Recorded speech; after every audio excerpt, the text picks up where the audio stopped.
The codpiece has always been a source of fashion fascination. What was it? The history of the codpiece is of course linked to the history of men, and in particular the history of men in pants.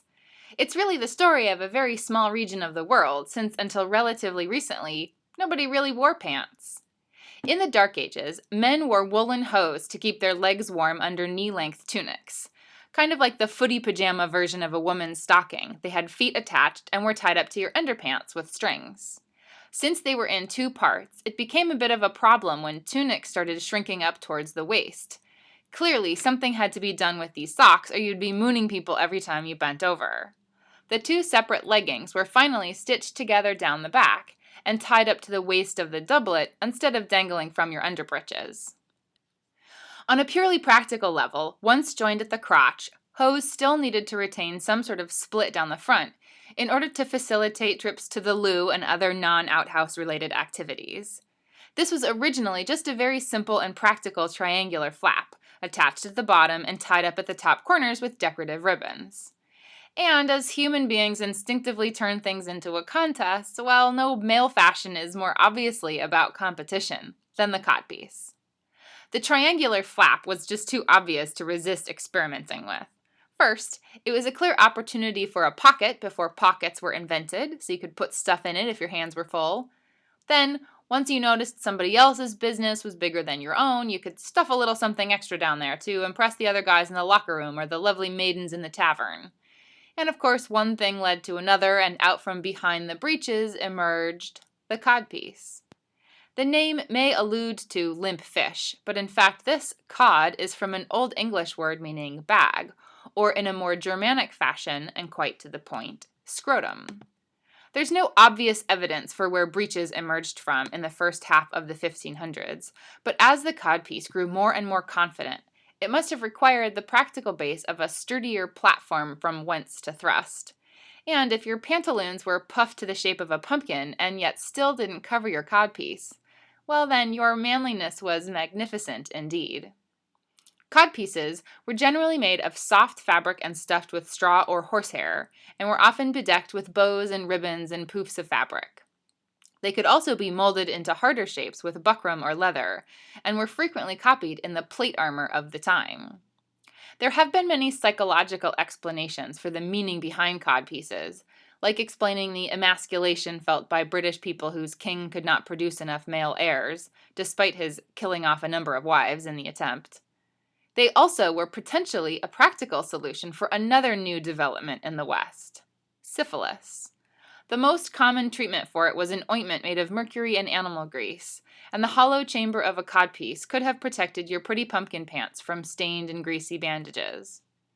Codpieces were worn throughout Western Europe by men of all ages and social class for nearly 50 years, from young boys in England to dapper gentlemen in Italy to peasants in Germany.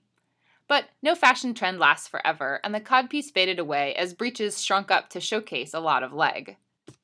For the next 200 years, the codpiece vanished as the crotch was obscured by soft and full breeches or covered up by long jackets, but eventually coats were cut away to reveal breeches that became fairly revealing once again.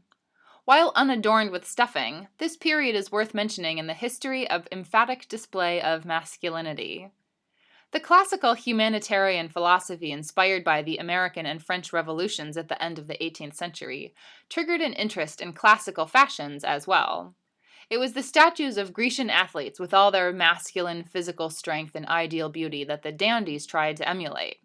While attired with all propriety and somberness from the waist up, from the bottoms of their tailcoats to the tops of their tall, immaculately shined riding boots, men wore breeches specifically chosen to best emulate the non-wearing of pants. They were white, pale yellow, taupe, or nude-colored, and preferably made of buckskin, doeskin, or even knit in a circle with no side seams to more accurately portray a sense of nudity. They must have toned it down for the formal portraits of the period, but it is still fairly evident why there were women who, upset with the lengthening of jackets in the decades to follow, bemoaned the disappearance of days when you used to always know what a gentleman was thinking. Today, the artificial enhancement of the male member is reserved for the most blatant showcases of masculinity: superheroes, cock rock bands, and gay pride parades. In the 1970s, codpieces made a comeback in costumes for frontmen like Ian Anderson of Jethro Tull, Alice Cooper, and Gene Simmons of Kiss. Michael Jackson sported gold sparkly versions in the 1980s, and they've been seen again recently on pop star Adam Lambert. Codpieces are foreign enough to our modern sensibilities that they're often a signifier of otherworldliness, a sign of the future or life in space. They've been a popular element of jacked-up superhero uniforms in contemporary comic strips and movies, and costumed intergalactic characters on both Star Trek and Star Wars, most memorably on Boba Fett, Darth Vader, and Stormtroopers. Of particular emphasis in the gay leather subculture, modern codpieces tend to be of the punk rock-inspired aesthetic, black and leather and preferably adorned with silver studs or spikes. For some reason, men today just aren't interested in bestowing their masculinity with ribbons and silk. Designers occasionally try to revive the codpiece in the context of male suits or casual wear, but one thing is for sure, they'll never take hold again until the package contents are as important as the decorations.